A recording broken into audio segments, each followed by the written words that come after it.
Hi again, this is Liz with another segment from Ghost Stories from Around the World. And today I have one from right out of West Virginia. It's Nicholas County, and it happened back in the Depression, actually a little bit earlier than the Depression. But the story starts out that there was a traveling salesman named Hank, and this was back in 1933. And everybody was still struggling with jobs and even eating. Some were even still starving from the Depression. Hank liked his job. He was a traveling salesman. He still had work, and he was traveling through Nicholas County. And it had been raining for like a week. And he was coming down a rutted dirt and muddy road when he saw a girl hitchhiking.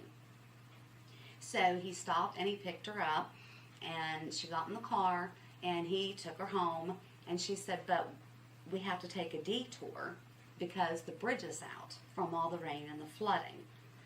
So, of course, salesmen don't like taking detours. It kind of puts them behind on their schedule, but he took the detour and he took her home. He didn't really pay attention. When she got there, he just dropped her off, and she went in the house, and he left.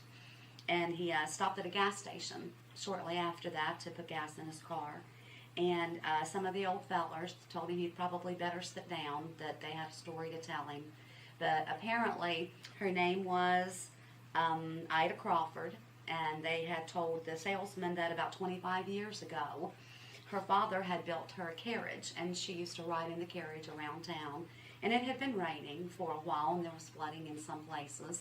And Ida had started across the bridge, and the bridge was stressed, and it failed, and it washed the bridge out. They only just found parts of Ida's carriage further down the river, but they never found Ida's body.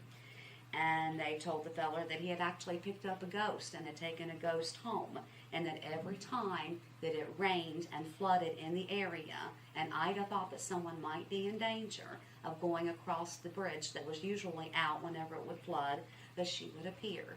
And she would stop people by hitchhiking and have them take her home, but she would insist that they took the detour because she told them that she just knew the bridge was out.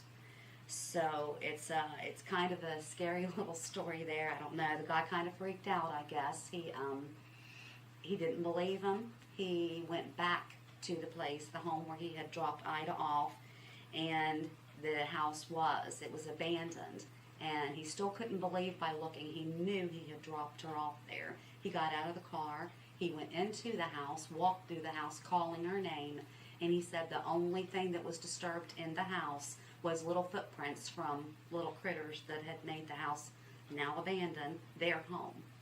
So he was, of course, a little shaken by that, and I guess there were two other people before him who had given Ida a ride home, and she had, in fact, saved them from driving across the bridge that had been washed out in the floods.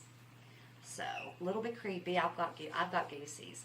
But thank you again for tuning in and watching another ghost story from around the world. And this one took place in Nicholas County, West Virginia, and it's actually called The Ghostly Hitchhiker. Have a nice day.